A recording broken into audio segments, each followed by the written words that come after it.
Os invito a abrir vuestras Biblias al capítulo 8 del Evangelio de Mateo.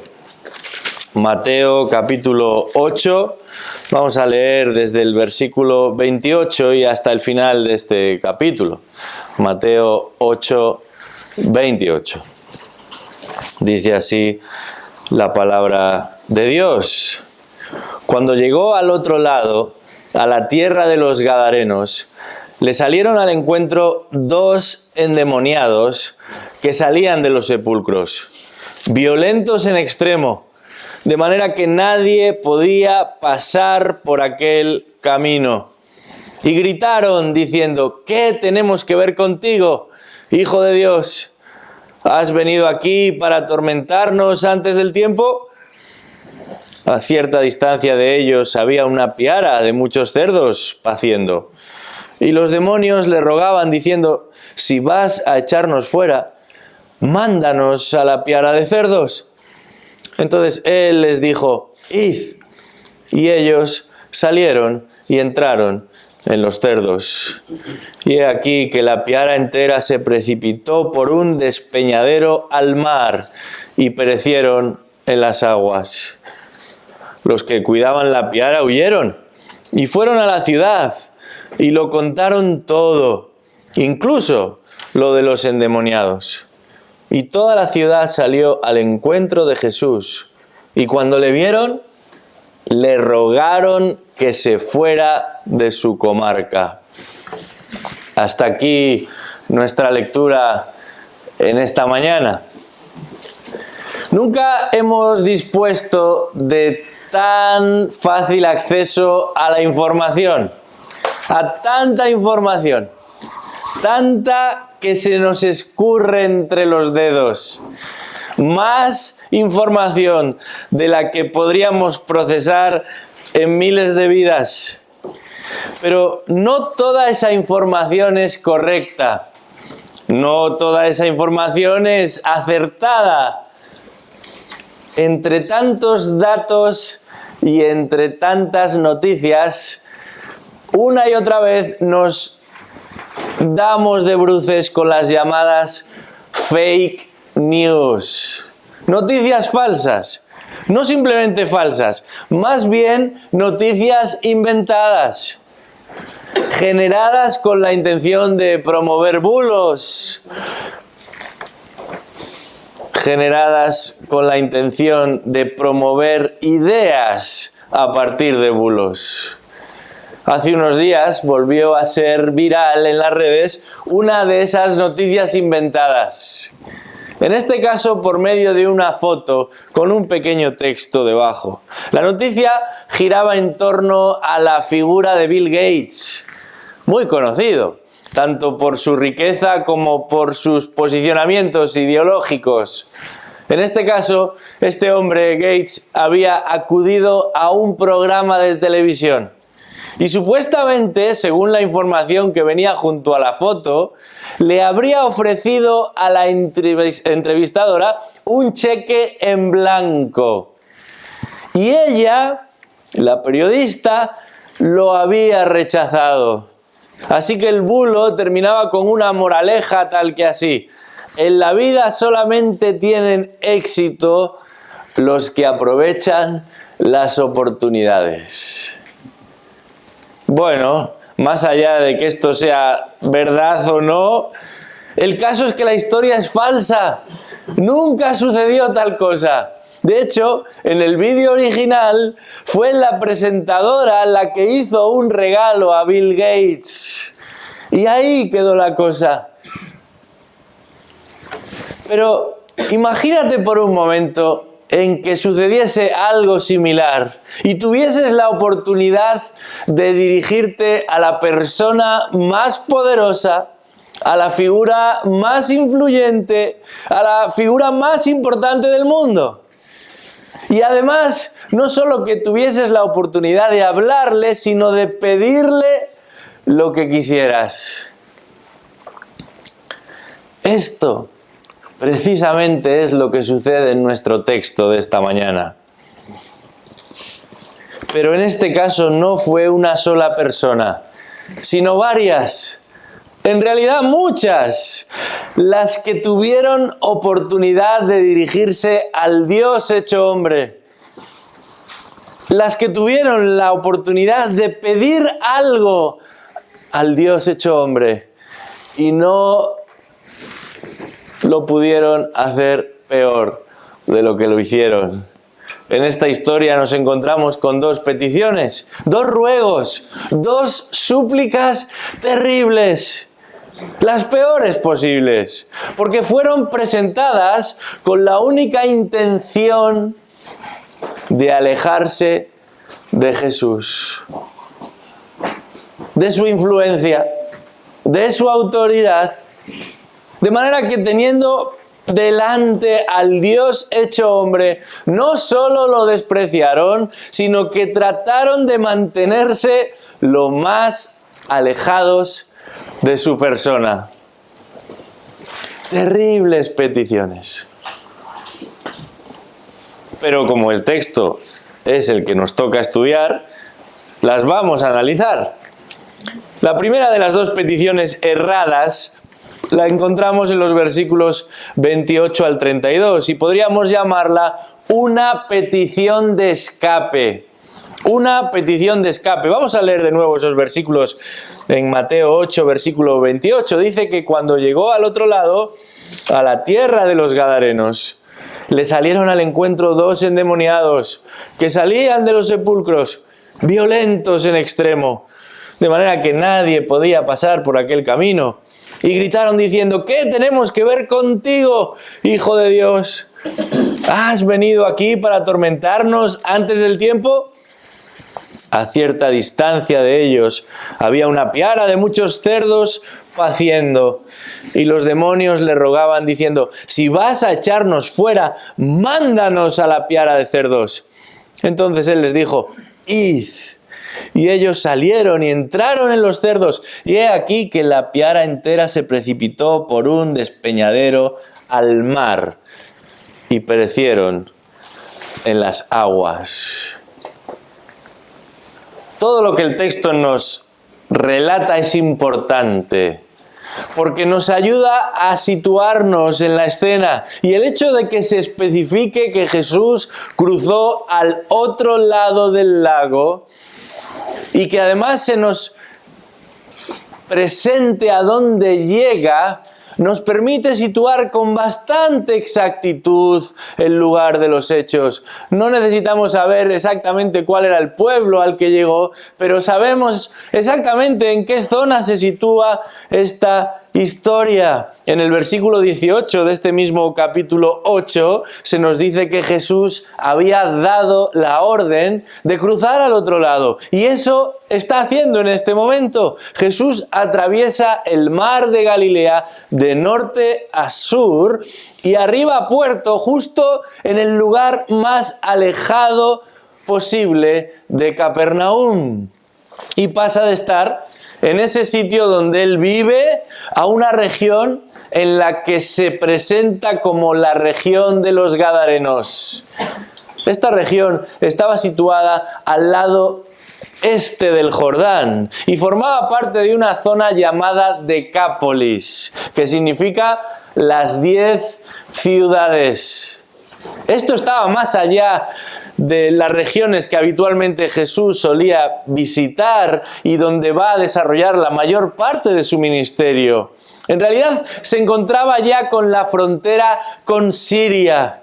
Y este detalle es importante porque el pueblo que vive en esos territorios se ha mezclado mucho con otras naciones. Se ha mezclado mucho con otras razas y también con otras religiones. Es por eso que nos damos cuenta de que hay algo que los judíos no harían si realmente fuesen respetuosos con sus tradiciones, y es el cuidado de los cerdos. Era un animal inmundo y sin embargo notamos que aquí hay cerdos, muchos cerdos. Así que la escena se nos presenta en un lugar cerca de la costa, pero también cerca de la ciudad, y sin embargo no en la ciudad, porque se nos habla de un cementerio. Y los cementerios en aquella época y cultura eran siempre extramuros. ¿Habéis oído esa expresión? Se refiere a que estaba fuera de la ciudad y no en medio de la ciudad. Y en un momento veremos por qué. El texto dice que Jesús se internó en esta región, pero no menciona nada de sus discípulos. Jesús es el único protagonista reconocible de lo que sucede. Y una vez más volverá a demostrar su autoridad, no ya sobre los escribas, ni sobre los enfermos, ni siquiera sobre fenómenos atmosféricos como ese lago al que había tratado con sutileza para llevarlo de la tormenta a la calma. En esta ocasión Jesús mostrará su autoridad sobre los espíritus inmundos, sobre los demonios, y en una región que no es la suya. Esta no es, de todas maneras, la primera vez que en el Evangelio de Mateo se nos adelanta que Jesús es capaz de expulsar demonios.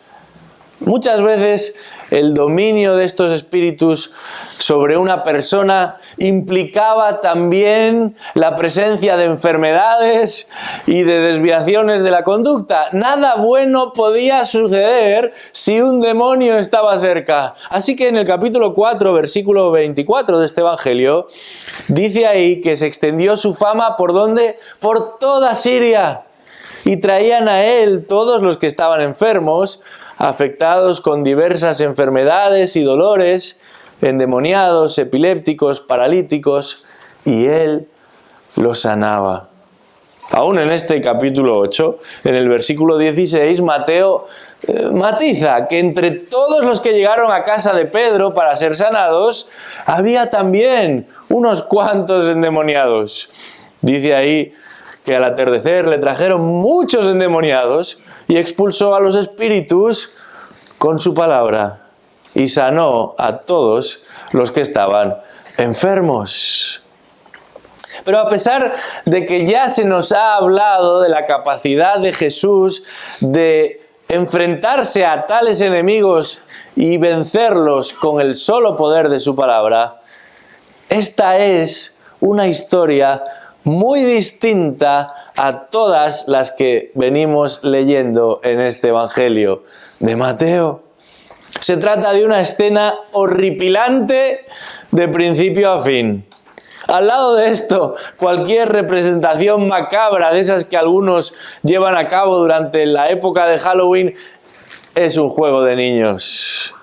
Nos encontramos con dos hombres fuera de sí, pero no simplemente emulando una locura. El texto puntualiza que se trata de dos personas poseídas por un demonio. Dos personas que salen de entre las tumbas. Y eso implica que se encuentran en un estado de continua impureza. Los cementerios no debían visitarse más que cuando fuera estrictamente necesario. Por eso se encontraban fuera de las ciudades. Esta tradición se ha trasladado también al cristianismo. Lo que pasa es que como las ciudades han crecido tanto, al final los cementerios han sido absorbidos por la propia ciudad. Y sin embargo, dentro del judaísmo se trataba de una cuestión sagrada. Los muertos lejos de los vivos. Estos sepulcros entre los que se mueven aquellos dos que viven entre los muertos, estaban cavados en rocas, en cuevas. Y de allí salían, dice el texto, con una actitud excesivamente peligrosa, violenta. Y el evangelista nos explica qué es lo que pretenden. Dice literalmente, para que nadie fuera capaz de pasar a través de la carretera. Los otros evangelistas se centran en la persona que habla. Por eso hablan de un endemoniado, ese que dice, soy legión, me llaman legión porque somos muchos. No es que hay una confusión entre un evangelista y el otro, sino que los demás evangelistas destacan a la persona que habla, pero Mateo no les da mucha oportunidad a ellos y simplemente insiste en que se trata de dos individuos. En los otros evangelios también se expande un poco más esta idea de lo violentos que podían llegar a ser. Y se nos describe cómo los ataban con cuerdas, cómo los enganchaban con cadenas y de alguna manera terminaban siempre rompiendo las ataduras y escapando para seguir sembrando el terror en aquella zona. Alguno podría pensar que a lo mejor simplemente se trataba de unos descerebrados, personas enfermas, dementes, irracionales, comúnmente a los que llamamos locos, y que quizás por su estado de enajenación mental se sentirían molestos al ver a cualquiera acercándose allí donde ellos se encuentran. Esto no es lo que los lectores de Mateo entendían cuando leían esto, porque en la época de Jesús la gente estaba convencida de que los demonios y los espíritus participaban de sus realidades cotidianas. Esto es tan común que en un momento determinado hasta los fariseos y escribas se atreven a acusar a Jesús de que tiene un demonio y que por eso dice las cosas que dice. Había diferentes escritos donde se enumeraban los posibles números exactos de demonios y se hablaban de millones de demonios y de miles en las casas y de 10.000 en las calles. Pero hoy en día la gente se jacta de haber dejado atrás esa época irracional, iletrada, ignorante, en la que se prestaba atención a realidades invisibles.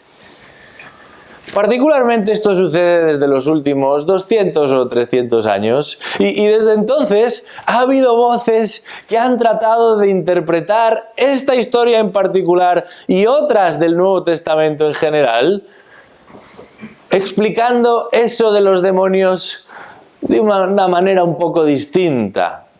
Como si el evangelista no supiese o no tuviese una mejor manera de explicar una realidad que desconoce. Algunos han llegado a decir que en realidad estos hombres gritaban tanto que lo que sucede ahí es que ante esos gritos los cerdos se asustan y saltan despavoridos y caen al mar y como aquellos son unos ignorantes se van al pueblo y le dicen a los habitantes de aquel lugar que Jesús está allí expulsando demonios. Esto no es solamente un error de percepción, ni siquiera una equivocación, sino directamente una omisión de lo que dice el texto. Este texto claramente insiste en quiénes son esos que se han cruzado con Jesús. Esta historia que también mencionan Marcos y Lucas nos habla de endemoniados. Hasta 3 veces Mateo va a insistir en que son demonios o endemoniados los que allí figuran. Y a diferencia de lo que sucede con los otros evangelios, no se menciona nada de las personas que sufren la posesión, sino que se centra exclusivamente en los demonios, porque Mateo quiere que sepamos cuál es el problema. Allí Jesús se encuentra con ángeles caídos. Otros predicadores son menos radicales y no niegan lo que el texto dice, ni dudan de lo que se afirma y de que lo que se afirma haya sucedido realmente, pero sí que plantean una distinción entre lo que podía tener cabida en los tiempos bíblicos y entre lo que realmente sucede hoy. Quizás en aquella época existían seres como estos aquí descritos, dicen ellos. Pero hoy nos movemos en otra esfera, dicen ellos. Y mientras, en muchas iglesias y entre muchos que se hacen llamar cristianos se avergüenzan de estas y otras historias y tratan de explicar esta y otras historias de cualquier manera con tal de evitar referirse a esos seres espirituales que se mencionan aquí. Y sin embargo, al mismo tiempo resulta sorprendente cómo existe un interés en lo oculto en muchas de las personas que nos rodean. Parece que ellos tienen menos temor o vergüenza de hablar de estos asuntos que los cristianos que son conocedores de que existe una realidad espiritual. En cualquier ámbito o estrato social sin excepción, prácticas como el tarot, la superstición o el ocultismo son más populares que nunca. No quiero hablar de fútbol en esta mañana, y menos del Mundial, que ya quedó muy atrás.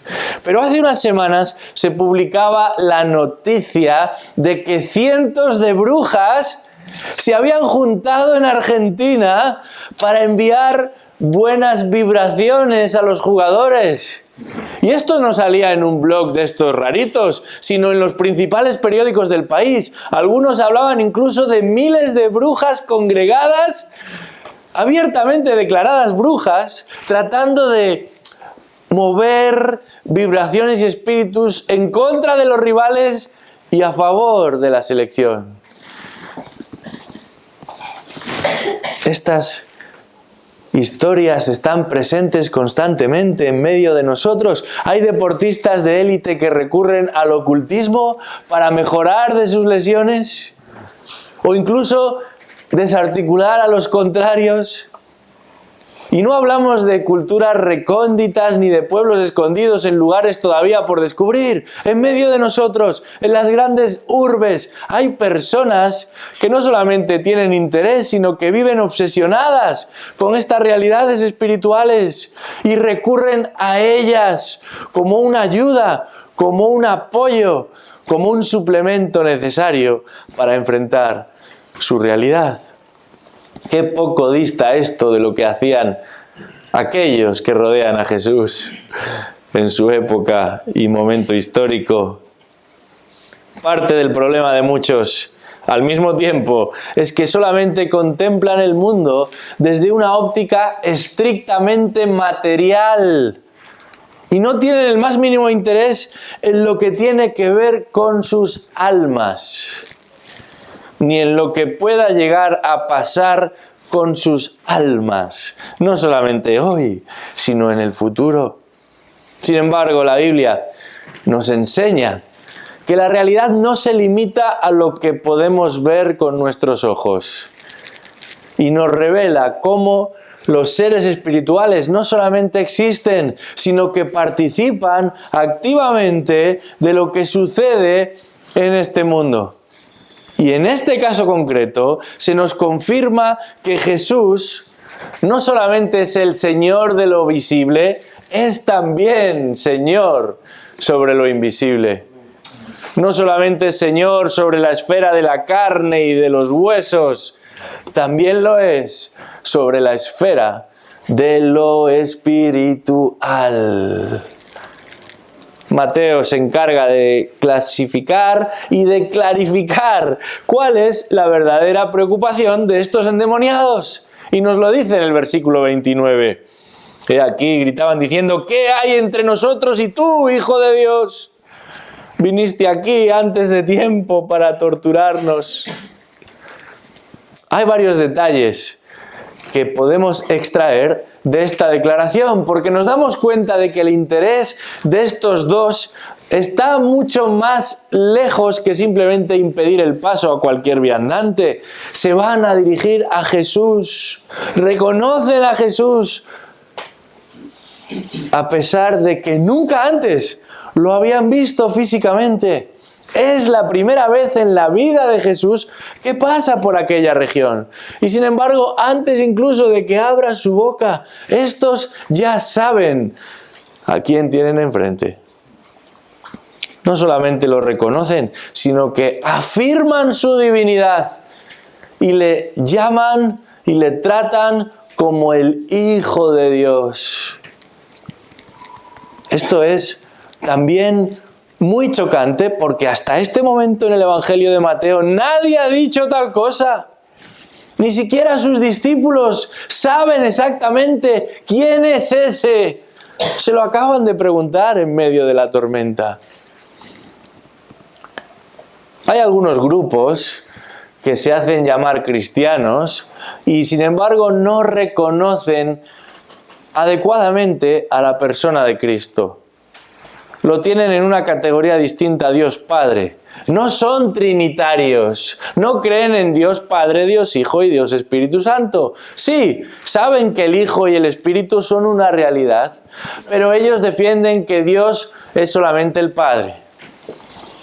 Eso es una gran mentira y un gran engaño, porque parte de la venida de Jesús al mundo es precisamente la de demostrar al mundo que Dios se ha acercado, Emmanuel, Dios con nosotros. Pero entre sus argumentos dicen que Jesús nunca afirma que Él sea Dios hecho hombre. Bueno, esto no es verdad. Vamos por un momento a Juan capítulo 10, versículo 24. Este es un texto muy importante. Precisamente será Juan, el evangelista, el que más énfasis haga en que Jesús es Dios. Todos los evangelios nos presentan a un Jesús poderoso y grandioso, pero entre sus objetivos, para Juan es importante mostrar a los lectores que aquella figura de la que se habla ya en tantos lugares se trata no simplemente de un hombre, sino del Dios hecho hombre. Juan capítulo 10, versículo 24. Jesús está predicando y entonces los judíos, dice el versículo 24, le rodearon y le decían: ¿hasta cuándo nos vas a tener en suspenso? Si tú eres el Cristo, dínoslo claramente. Jesús le respondió: os lo he dicho y no creéis. Las obras que yo hago en el nombre de mi Padre, estas dan testimonio de mí. Pero vosotros no creéis, porque no sois de mis ovejas. Mis ovejas oyen mi voz y yo las conozco y me siguen. Y yo les doy vida eterna y jamás perecerán y nadie las arrebatará de mi mano. Mi Padre que me las dio es mayor que todos y nadie las puede arrebatar de la mano del Padre. Yo y el Padre somos uno. Los judíos volvieron a tomar piedras para apedrearle. Jesús les dijo: os he mostrado muchas obras buenas que son del Padre. ¿Por cuál de ellas me apedreáis? Los judíos le contestaron: no te apedreamos por ninguna obra buena, sino por blasfemia. Y porque tú, siendo hombre, te haces Dios. Esto es definitivo. No solo porque Jesús estaba jugando la piel, si me permitís la expresión, sino porque precisamente son los que están allí en esa reunión, en ese encuentro, quienes reconocen que Jesús se presenta como Dios. Yo y el Padre, dice Jesús, uno somos. Esto Jesús parece que tiene que clarificarlo y explicarlo a los especialistas en la ley, a los expertos en la ley, en el texto del Antiguo Testamento. Y sin embargo, los endemoniados de nuestra historia lo reconocen instantáneamente. Dice el versículo: ¿qué tenemos que ver contigo, Hijo de Dios? Pero hay algo más, y esto no podemos pasarlo por alto. Ese versículo 29 termina con otra pregunta. ¿Has venido aquí para atormentarnos antes del tiempo? ¿Saben de los planes de juicio y de castigo? Desde su expulsión del cielo, tras la rebelión del diablo contra Dios, estos seres vagan al servicio de Satanás. Y hasta el momento intervienen y participan en el mundo, pero un día serán apresados. Un día serán juzgados y castigados por su rebelión. Fue Santiago el que un tiempo después escribiría eso de que los demonios creen y tiemblan. Tanto es así que no solo no se atreven a enfrentarse a Jesús, sino que, como señala el versículo 31, le suplican, le ruegan, le imploran que les deje ir, porque ese día del juicio todavía no ha llegado.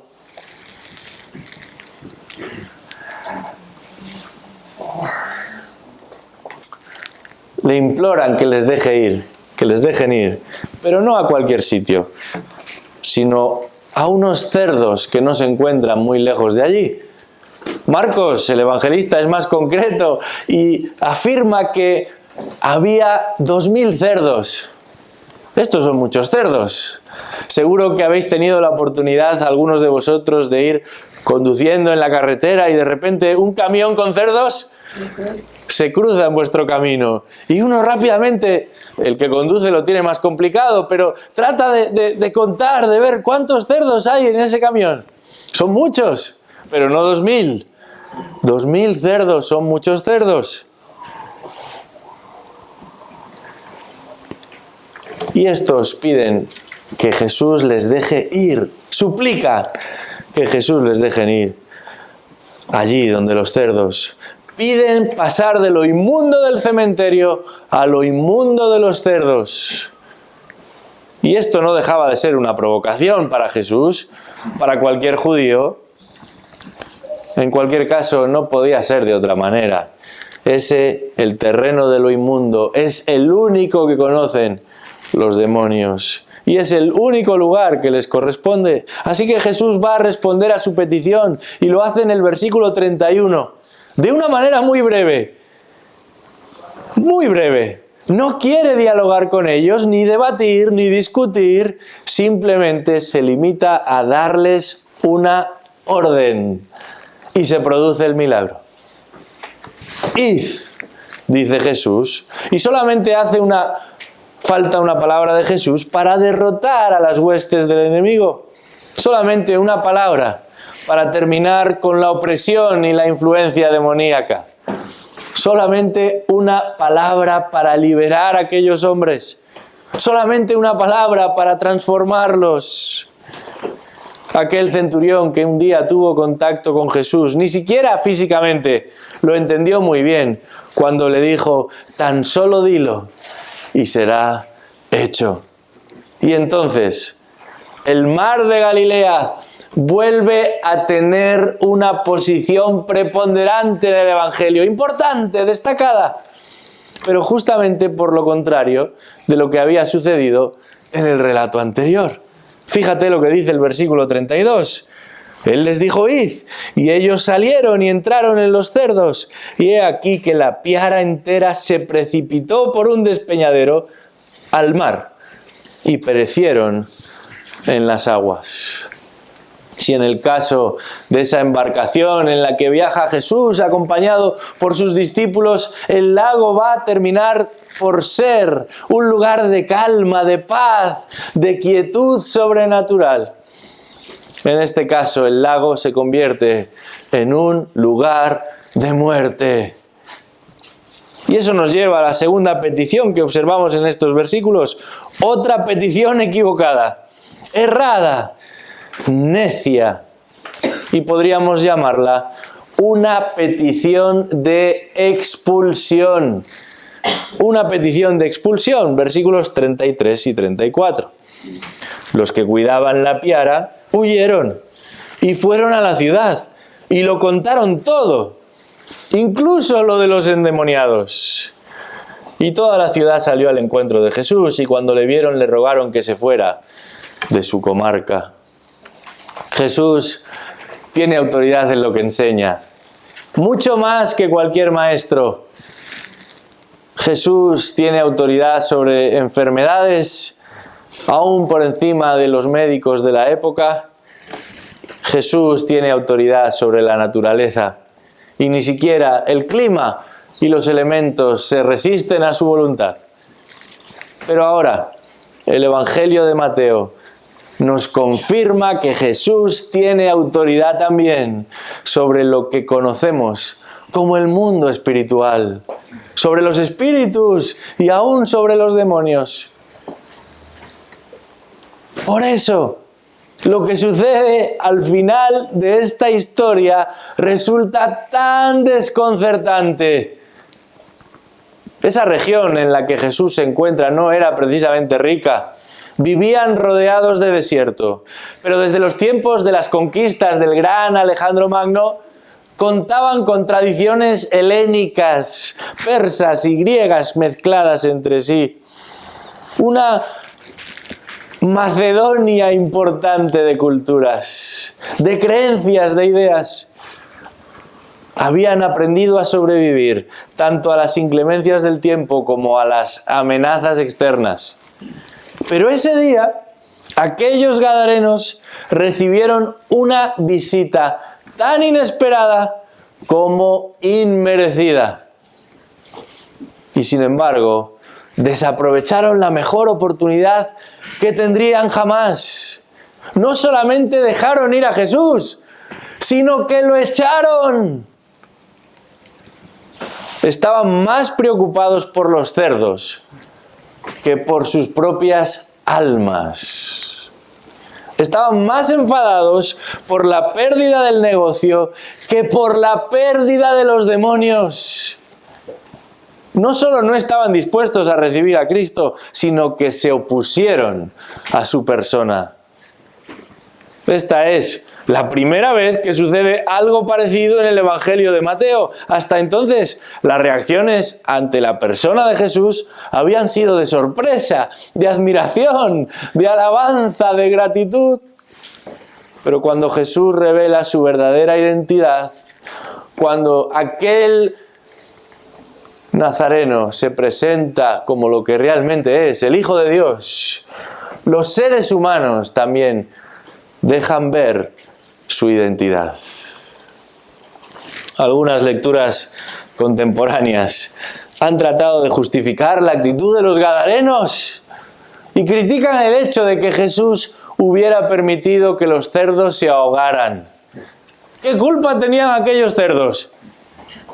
Bueno, dejando a un lado la visión animalista que no existe en aquella época, era más una cuestión económica lo que les preocupa a aquellos. Pero debemos clarificar lo siguiente. Jesús no despeña a los cerdos. Son los demonios. Su presencia, la de los demonios, nunca es positiva ni hace ningún bien, ya sea en personas o en animales o en cualquier sitio. Y esto es lo que la historia enfatiza. Allá donde hay seres como estos, todo va mal. Por otro lado, ellos, los gadarenos, nunca debían haber criado este tipo de animal. Estaban siendo desobedientes a la ley. Y finalmente, lo que esta escena está poniendo en relieve es la ruina absoluta de aquellos que viven en oscuridad y tinieblas. Solamente hay un final posible, solamente existe un destino posible. El mismo que aquellos cerdos, despeñados por un barranco en lo más profundo del mar. Si los demonios le imploraron a Jesús que les dejasen ir, los vecinos de aquella región imploraron a Jesús, pidieron a Jesús, al Hijo de Dios, que se fuese de su territorio. El evangelista utiliza la misma palabra para referir la manera en la que los demonios suplicaron a Jesús y la forma en la que los vecinos, al unísono, suplicaron a Jesús que les dejara en paz. Preferían a sus cerdos y aún a sus endemoniados que a la persona de Jesús. De poco importó que Jesús hubiera llevado a cabo un milagro. De poco importó que hubiera expulsado a aquellos espíritus inmundos.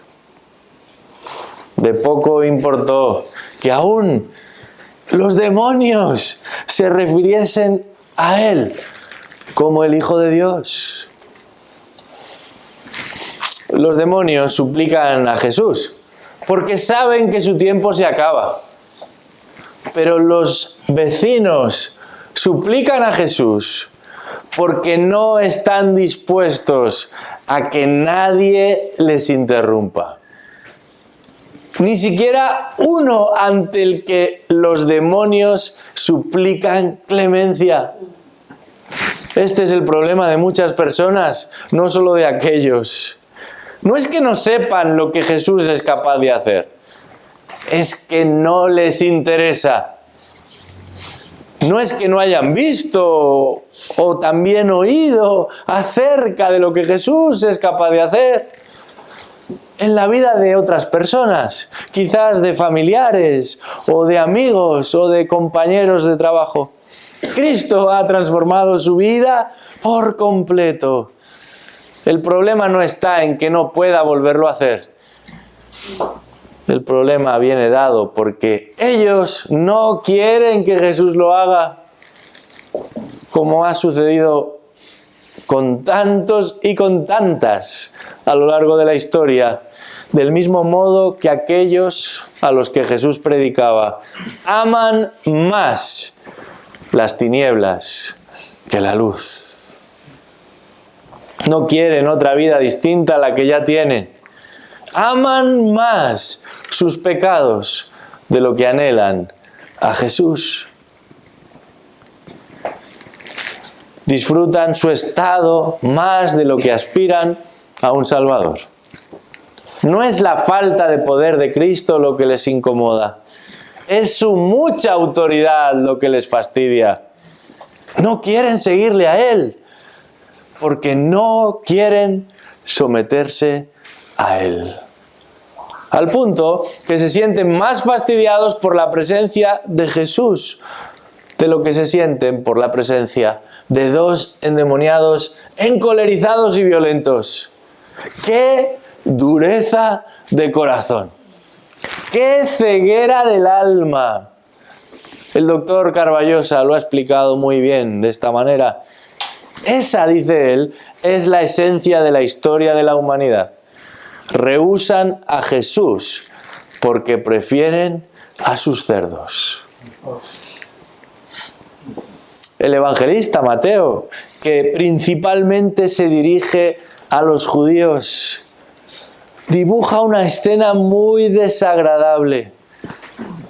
Los cerdos primero, lo inmundo primero, y que Jesús, el Mesías prometido, se marche de aquí.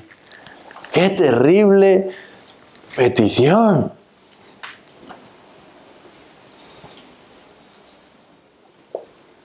Dos peticiones, dos ruegos, dos súplicas, las peores, porque fueron presentadas con la única intención de alejarse de Jesús, de su influencia, de su autoridad, teniendo delante al Dios hecho hombre, teniendo delante, como diría Pedro años después, al autor de la vida.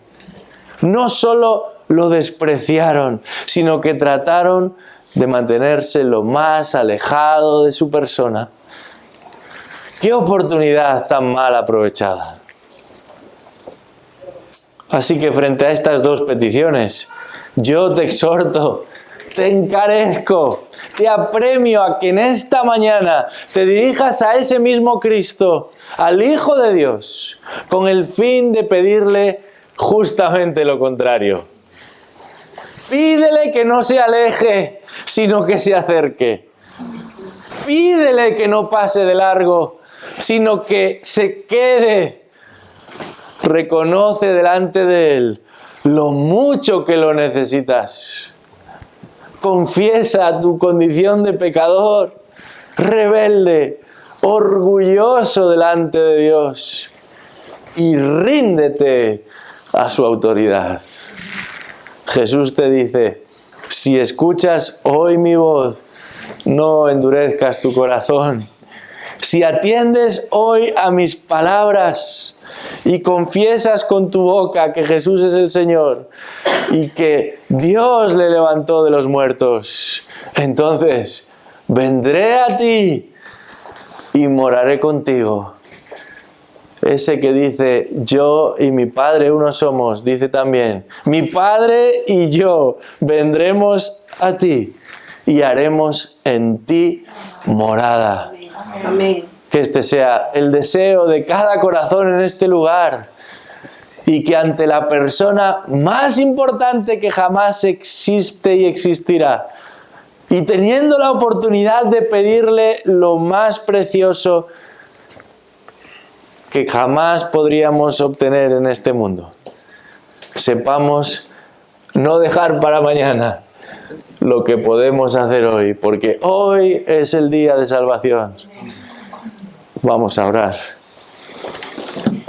Señor, nos avergonzamos, no solo por lo que hemos leído, sino porque tantas y tantas veces hemos dicho en nuestro corazón, aún audiblemente, no te necesito, no quiero que estés a mi lado, puedo hacerlo solo, ya me encargo yo de dirigir mi propia vida.